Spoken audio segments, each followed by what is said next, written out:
Bonjour à tous, bienvenue dans cette nouvelle vidéo, j'espère que vous allez bien. Aujourd'hui on va parler un petit peu des principaux mensonges qu'on entend sur le Bitcoin via les journaux et les médias traditionnels. Donc l'objectif là de cette vidéo c'est de mettre vraiment les choses au clair puisqu'on entend vraiment tout et n'importe quoi. Et malheureusement il y a beaucoup de débutants qui tombent dans le panneau et qui finalement n'arrivent pas à aller un petit peu plus loin que ce qu'ils peuvent entendre sur les médias traditionnels. Donc ça va être une vidéo qui va être dense en informations, donc n'hésitez pas à mettre pause et puis à prendre des notes si ça peut vous intéresser.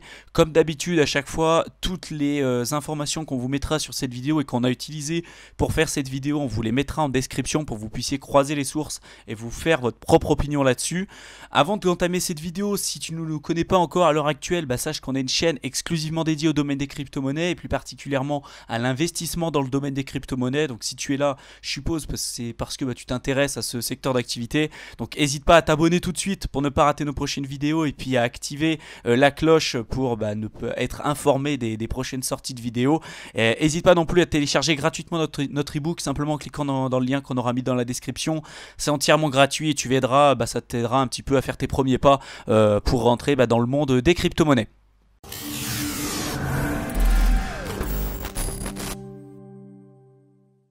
Si vous êtes dans le domaine des crypto-monnaies depuis un certain nombre d'années, vous avez déjà entendu certaines rumeurs que je vais présenter un petit peu plus tard dans cette vidéo. Lorsque vous avez entendu parler du Bitcoin pour la première fois, ainsi que sa promesse de devenir une monnaie globale décentralisée et indépendante, vous avez sans doute eu un petit sourire au bord des lèvres et bon, c'est tout à fait normal, on a tous eu ce problème-là au départ. Toutefois, si vous avez cherché un petit peu plus loin que les informations qui vous ont été transmises par les médias traditionnels, vous avez compris que ce qu'est réellement le Bitcoin ainsi que son véritable potentiel. Il y a certains qui comprennent les véritables bénéfices de ce nouveau système que ce nouveau système peut apporter et d'autres ils ont tenté plutôt de combattre cette nouvelle technologie car elle menace le système mis en place à l'heure actuelle. Donc il y a beaucoup de désinformation aujourd'hui sur le Bitcoin et on va tenter un petit peu de contrer chaque argument qui ont été donnés par les médias pour vous donner une vision un peu plus objective de tout ça. Donc la première objection et la première chose qu'on entend souvent sur les médias traditionnels, c'est le Bitcoin n'a aucune valeur, c'est une bulle spéculative qui va aller à zéro. Alors ça on l'entend très souvent, j'ai même fait déjà une vidéo complète sur la valeur du Bitcoin, sa valeur intrinsèque, etc. Donc ça sera en complément de cette vidéo là et si vous ne l'avez pas vu, je vous invite à y jeter un petit coup d'œil. Donc on a souvent comparé le cours du Bitcoin et sa bulle entre guillemets spéculative à celle de la bulle des tulipes de 1634 à 1637 et c'est une marchandise qui était complètement inutile et qui s'est effondrée très rapidement. Donc Warren Buffett et son associé Charlie Munger qu'on connaît tous, ils sont des parfaits exemples un petit peu de ceux qui diffusent cette fausse idée et ils appellent d'ailleurs le Bitcoin quelquefois le poison à rats. Plus récemment, Warren Buffett a annoncé que le Bitcoin n'était qu'une illusion et qu'il n'avait aucune valeur intrinsèque.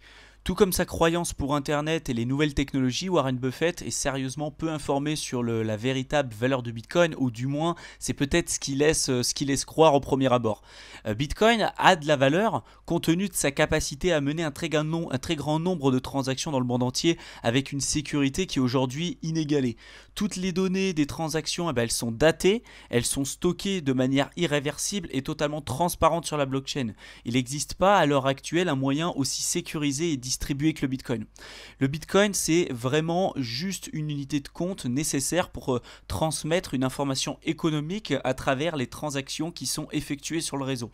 Le réseau qui est construit aujourd'hui autour des données stockées de manière sécurisée et une valeur qui peut être observée directement. Le Bitcoin autorise les marchands, les échanges, les wallets, les mineurs à fonctionner correctement et vous pensez sérieusement que si le Bitcoin était réellement une pyramide de Ponzi comme on pourrait l'entendre au premier abord avec les médias traditionnels et sans aucune valeur, il y aurait des entreprises comme Fidelity, le New York Stock Exchange, Microsoft, Amazon, Facebook qui contribueraient vraiment au développement de l'écosystème, j'en suis pas certain. Et au départ, l'apparition du Bitcoin, ça peut faire peur et on est sur une nouvelle technologie qui est complètement virtuelle. Il n'y a pas de billets Bitcoin, il n'y a pas de pièces. Toutefois, la majorité de notre argent aujourd'hui est également virtuelle. La proportion de billets et de pièces est vraiment très faible comparée au volume échangé tous les jours sur les ordinateurs. On entend souvent des personnes dire que le Bitcoin n'a aucune valeur puisqu'il est rattaché à rien, et il faut dans ce cas m'expliquer quand même sur quoi reposent nos monnaies fiduciaires. Depuis la suppression des talons or en 1971 par Richard Nixon aux États-Unis, il n'y a plus aucune limite à l'impression monétaire, et si les banques centrales souhaitent imprimer de l'argent, elles peuvent le faire. Pour le coup, le Bitcoin est bien plus rattaché au réel que les monnaies fiduciaires, puisque lui, justement, nécessite de l'énergie électrique pour être créé, contrairement aux monnaies fiduciaires. Il a un coût d'émission. C'est vraiment pas le cas de l'euro et du dollar par exemple. De plus, la valeur est vraiment donnée à Bitcoin par ses utilisateurs. Même chose pour vos euros. Vous acceptez aujourd'hui les euros puisque vous savez que vous pourrez les échanger plus tard contre un bien et un service particulier. Si demain personne accepte vos euros, je suis persuadé que vous demanderez de recevoir une rémunération sous une forme différente. La monnaie, c'est un langage particulier. C'est le langage de la transmission de valeur. Alors il y a également un autre mensonge qu'on entend parler énormément de fois sur les réseaux sociaux et puis même sur les médias traditionnels, c'est à savoir celui du le Bitcoin. Il est utilisé uniquement par les criminels pour faire des transactions illégales. Alors encore une fois, cette stigmatisation, ça a été associé au Bitcoin parce qu'il a été utilisé autrefois sur le Darknet avec le site Silk Road qui a été fermé aujourd'hui dans tous les cas. En réalité, c'est vraiment un mensonge de penser aujourd'hui que le Bitcoin, il est uniquement utilisé par les criminels. Il y a l'entreprise Chainalysis qui a fourni récemment justement des informations intéressantes sur le sujet. Encore une fois, je vous le redis, tous les chiffres, tous les schémas, tout ce que je vous présente aujourd'hui dans cette vidéo, vous pourrez croiser les sources vu que je vais vous mettre à chaque fois dans la description de la vidéo tous les liens qu'il faut pour que vous puissiez accéder vous aussi à ces informations-là. Donc aujourd'hui, le montant de Bitcoin qui est envoyé sur le Darknet, on voit très bien qu'il a évolué au fur et à mesure du temps et qu'il a augmenté d'année en année depuis sa création. Mais il est vraiment important aujourd'hui, grâce à cette figure que je vous ai mis à l'écran, de prêter attention à la ligne orange qui est sur cette figure. Cette dernière, elle correspond à la proportion de partage de Bitcoin en valeur économique qui a été envoyée directement sur le Darknet pour des activités illégales. Et quand on regarde justement cette courbe-là, on voit qu'elle tend vraiment à être proche de zéro à l'heure actuelle. Donc comme vous pouvez le constater, on a connu un pic en 2012 et depuis la courbe elle a diminué pour atteindre moins de 1% en 2018. Le Bitcoin, c'est pas une bonne alternative clairement pour effectuer des transactions pour des activités illégales. Vous le savez, si vous connaissez le concept de la blockchain et celui justement du Bitcoin, on en a parlé à maintes et maintes reprises sur notre chaîne YouTube, mais la blockchain justement du Bitcoin, elle est totalement transparente. Donc toutes les transactions, elles sont enregistrées, datées et visibles par tous. Il y a d'autres alternatives qui sont quand même bien plus efficaces que le Bitcoin pour mettre en place des activités illégales. C'est le cas par exemple des monnaies anonymes comme le Zcash par exemple ou le Monero. Ces crypto-monnaies-là, clairement aujourd'hui protègent cette fois-ci véritablement l'identité de ses utilisateurs. C'est pas le cas du Bitcoin. Mais je vais vous poser une question très simple. Vous savez ce qui est le plus utilisé aujourd'hui pour financer les activités illégales et les opérations criminelles? Clairement aujourd'hui c'est le cash. Et vous recevez aujourd'hui un billet de 50 €, vous n'avez aucune idée de l'historique de ce dernier. Il y a un récent article que je vous présentais encore une fois en description de la vidéo que vous pourrez retrouver, qui a été publié, qui a montré que le cash aujourd'hui, il est bien plus utilisé pour les activités criminelles que les crypto-monnaies en général et le Bitcoin en plus particulièrement.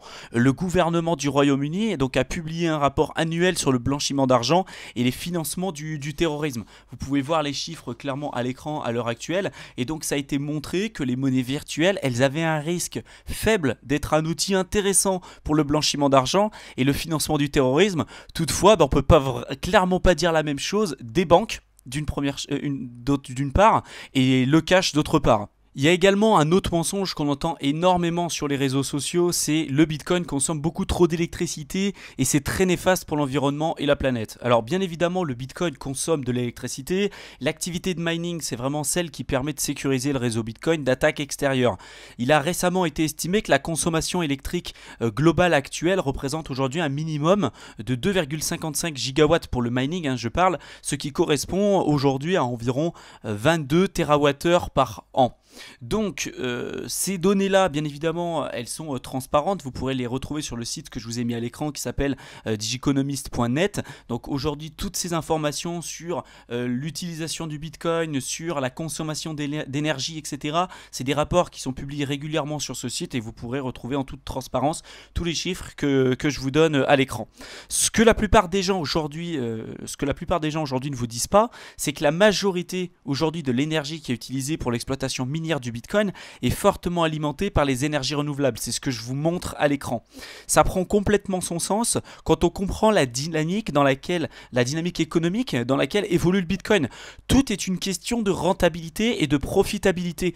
Si vous avez déjà exercé une activité de minage, vous n'êtes pas sans savoir que c'est le coût en électricité qui peut rendre votre affaire rentable ou non. De ce fait, réduire au maximum les dépenses électriques, c'est essentiel à la survie de l'activité de mining. Récemment, il y a CoinShare qui a publié un communiqué de recherche sur l'état de l'activité de minage sur le réseau Bitcoin. Et c'est d'ici que je tire mes informations et que je vous présente les chiffres à l'écran. Donc vous pourrez également télécharger ce rapport en description de la vidéo sans aucun problème. Et il a été estimé par exemple qu'il y a 74,1% de l'énergie utilisée aujourd'hui pour le minage du Bitcoin qui provient en réalité d'énergie renouvelable. Donc l'activité de minage de Bitcoin, c'est aujourd'hui elle est aujourd'hui unique et elle est particulièrement dynamique et compétitive. Les résultats donnés juste avant, ils prennent d'autant plus de sens quand on comprend clairement l'activité de minage. Les rigs de minage, ils peuvent être mis en place et démantelés partout dans le monde relativement facilement. Le marché du minage, il pousse toujours les mineurs dans les endroits et dans les moments où le prix marginal de l'électricité est faible ou égal à 0. Et donc il y a une carte que je vous mets à l'écran qui est un peu floue, mais parce qu'à la base elle était quand même relativement petite sur le communiqué de CoinShare, mais que vous pouvez retrouver en description de la vidéo. Et donc ce qu'il faut comprendre à travers cette carte, c'est que cette dynamique vraiment de minage et de cette activité économique nouvelle qui a été créée avec l'apparition du Bitcoin, ça crée une dispersion à travers le monde de l'activité de ménage, dans les endroits justement dans le monde où la rentabilité est la plus intéressante et où le coût en électricité est le plus faible. Donc on observe alors l'apparition de zones majeures et mineures pour l'activité de minage de partout dans le monde. Ces régions, elles sont généralement très éloignées des centres d'activité, loin des gens où l'énergie elle peut facilement être utilisée. Le Bitcoin utilise aujourd'hui de l'énergie dans ces régions éloignées qui est déjà présent à l'instant T, que ce soit le vent, le soleil, la géothermie, etc. Si l'activité de minage n'était pas là pour utiliser cette énergie déjà présente dans ces régions, ça serait pour le coup là une véritable perte et un gaspillage d'énergie. Le Bitcoin ne gaspille pas de l'électricité mais utilise ce qui est déjà présent pour mettre en place un nouveau système monétaire plus efficace, plus équitable et plus sécurisé. Donc pour résumer, la consommation d'énergie pour le minage est souvent mal interprétée de deux manières. La première, c'est que le minage en lui-même, c'est l'un des rares moyens géographiquement indépendants. Ça veut dire que l'endroit dans lequel on se trouve, ça n'a pas de réelle importance du moment où l'accès à l'énergie électrique est justement bon marché. Le choix de l'endroit pour l'activité de minage est donc basé exclusivement sur le coût de la consommation électrique. Le minage effectué, justement, il a un arbitrage pour la ressource électrique la moins chère possible. Dans la plupart des cas, la raison pour que l'électricité soit vraiment peu chère, c'est parce que ça ne correspond pas à une demande en électricité dans ce pays. Généralement, ça n'a pas été mis en place par un réseau électrique qui est efficace. Le plus gros challenge aujourd'hui pour mettre en place et développer un réseau électrique, c'est de mettre en place une centrale électrique. Et non pas pour la demande actuelle, mais pour celle qui arrivera éventuellement dans les temps à venir. En effet, c'est pas possible aujourd'hui de distribuer une grande quantité d'énergie dans un pays si le réseau aujourd'hui pour le distribuer efficacement n'existe pas. La Chine par exemple aujourd'hui souffre actuellement de ce problème, tout comme beaucoup d'autres pays en voie de développement. Ce sont des endroits où l'énergie est demandée, mais ces pays n'ont pas la distribution disponible. Alors qu'est-ce qui va se passer lorsqu'on développe, imaginons, une centrale qui produit plus d'énergie qu'il n'y a de demande à cet endroit-là. Imaginons que je produis aujourd'hui une centrale qui possède aujourd'hui une capacité de production de 100 MW, alors que la demande aujourd'hui elle est de 30 MW à cet endroit. Donc quand il y a des productions alternatives comme le soleil, le vent, etc., bah, on peut facilement arrêter l'activité ou la ralentir, parce qu'on a quand même un gaspillage énergétique et puis des pertes.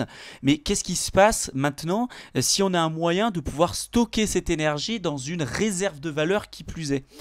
Au lieu de rembourser la centrale par exemple sur 5 ou 10 ans, on peut le faire en 3 ou 1 an. Et donc on exploite l'énergie qui aurait été perdue. La décentralisation du Bitcoin aujourd'hui conduit à la décentralisation de la production énergétique et électrique. Le Bitcoin peut facilement être critiqué lorsqu'il s'agit de la consommation électrique, parce que c'est évident, tout est transparent. Comme je vous l'ai dit, il y a plusieurs entreprises aujourd'hui qui vous permettent de voir à l'instant T la consommation électrique du Bitcoin. C'est le cas du site digiconomist.net par exemple que je vous ai parlé tout à l'heure.